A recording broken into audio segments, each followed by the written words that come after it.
Y entonces, cuando nadie le esperaba, de repente hubo una manifestación sobrenatural. Hechos 2, del 2 al 4 dice que de repente vino del cielo un estruendo como de un viento recio que soplaba, el cual llenó toda la casa donde estaban. Y se aparecieron lenguas repartidas como de fuego, como columnas de fuego, asentándose sobre cada uno de ellos. Y todos fueron llenos del Espíritu Santo. Y todos comenzaron a hablar en otros idiomas, en otras lenguas, según el Espíritu Santo le daba que hablase. Ese evento no es otra cosa más que el cumplimiento de Éxodo 19. ¿Qué dice Éxodo 19? 16 y el 19 dice: cuando vino la montaña, hubo truenos y relámpagos, y una especie de nube cubrió el monte, y se oyó un sonido de bocina muy fuerte, y todo el pueblo que estaba en el campamento se estremeció. Moisés sacó del campamento al pueblo para recibir a Dios, y ellos se detuvieron al pie del monte. Todo el monte Sinaí humeaba, porque Dios había descendido sobre él en medio del fuego. El humo subía como el humo de un horno, y todo el monte se estremecía violentamente. El sonido de la bocina se hacía cada vez más fuerte. Moisés hablaba y Dios respondía con voz de trueno. Es la misma experiencia. Es la experiencia de la plenitud de Dios. Es la experiencia de que Dios se ha aparecido. Porque cuando Dios aparece hay fuego. Cuando Dios aparece hay temblor. Cuando Dios aparece nos amaqueamos. Cuando Dios se revela y se asienta en medio de nosotros, tiembla la tierra. Mis hermanos, así es que se manifestó la gloria de Dios. Así es que se manifestó la gloria de Dios. En Éxodo 19 y en Hechos 2. Así se manifestó la gloria de Dios. Y los discípulos y las discípulas comenzaron a proclamar el evangelio, a hablar el evangelio en otros idiomas. Y de momento había un egipcio. De momento había un egipcio que escuchaba que estaban predicando en copto. Y había alguien de Siria que escuchaba que estaban predicando en siriaco. Y había un italiano que escuchaba que estaban predicando en latín. Y había una persona de Chipre que escuchaba que estaban predicando en griego. Y había un babilonio que escuchaba que estaban predicando en arameo. Y se sigue proclamando la palabra en todos los idiomas.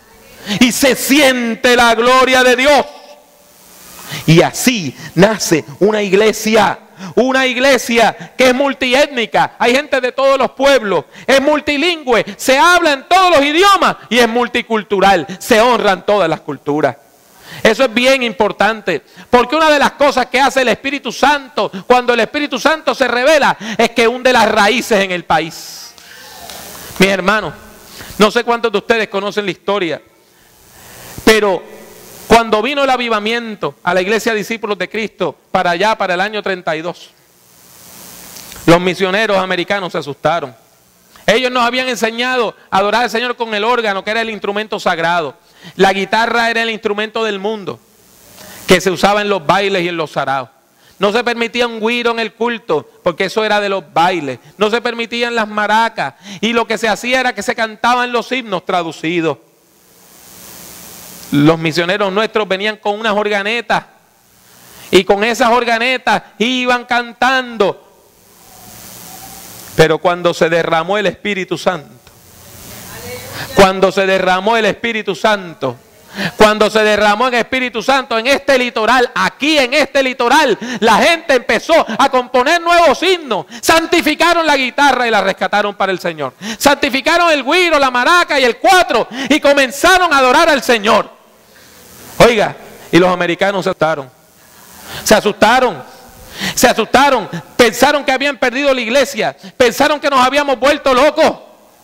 En la iglesia de la calle de Comerío, que así es que la llamaba Don Flor, ocurrió que una vez había un culto, y el culto no se acababa, y el culto se seguía extendiendo, y los americanos se asustaron, y fueron a buscar al juez de paz. Y vinieron con un candado y un portacandado y le pusieron un candado a la puerta del templo después de sacar a todos los hermanos para que nadie entrara. Y tan pronto se fue el juez, los hermanos rompieron el candado, rompieron el portacandado y se metieron a la iglesia y comenzaron a adorar al Señor. Y mientras ellos nos decían, no canten así, la iglesia decía, doquiera hayan almas unidas, doquiera haya gozo y amor, se siente más grata la vida adorando a Jesús el Señor. Se llena de júbilo el alma, se siente la gran bendición. Y nos decían, no pueden hablar en lengua, no pueden danzar en el espíritu. Y la respuesta de la iglesia era, amén, amén, amén, resuene nuestra voz.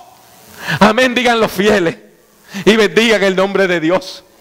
Y cuando decían, esos cultos de ustedes son muy avivados y hacen mucho ruido y están gritando mucho, la iglesia decía, jubilosos, cantemos gloria y alabanza al Salvador, porque seguiremos en las huellas del Maestro, revelándole esta historia al pecador, porque en ella hallará pleno reposo y nos llenará de gozo. Cantad, hermanos, la historia de amor. Cuando el Espíritu Santo llega, se encarna en la cultura y comenzamos a adorar al Señor en todos los idiomas, comenzando por el nuestro. Podríamos seguir hablando sobre la obra del Espíritu Santo, pero yo quiero llamarle su atención a una frase a la cual yo nunca le había prestado atención hasta este verano, cuando escuché a uno de los mejores predicadores de la obra Discípulos de Cristo en Estados Unidos, predicando un sermón parecido en inglés, y me inspiró este. Yo le pedí permiso para traducirlo. Y él me dice, haga su propia versión.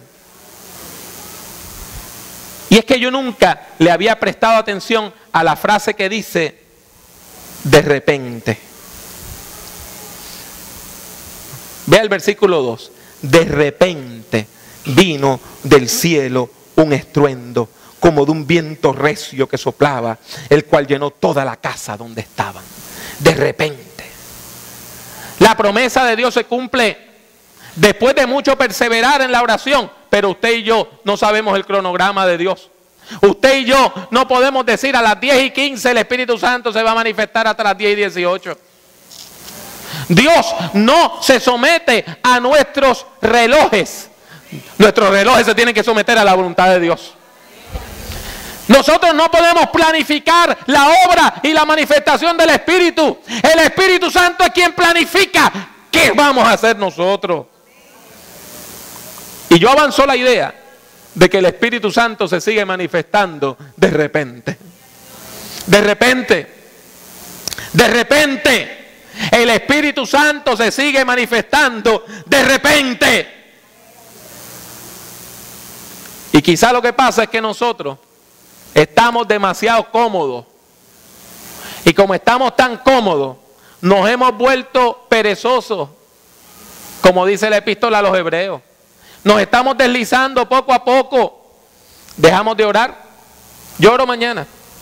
Dejamos de leer la Biblia. La semana que viene me leo 2 capítulos al día. Y poco a poco nos apagamos, poco a poco nos enfriamos, poco a poco perdemos el fervor, perdemos el gozo. Faltamos a la iglesia un domingo y cuando abrimos los ojos llevamos 5 domingos sin ir a la iglesia. Pero ¿sabe quiénes fueron los que recibieron la plenitud del Espíritu Santo? Los que perseveraron unánime en la oración. No el que estaba orando solo en su casa. El que estaba orando en conjunto con los hermanos y las hermanas. El que estaba orando como si fuera una sola persona. El que estaba unánime en Cristo Jesús. Ese fue el que recibió la manifestación. ¿Y cómo la recibió? De repente. ¿Cómo la recibió? De repente.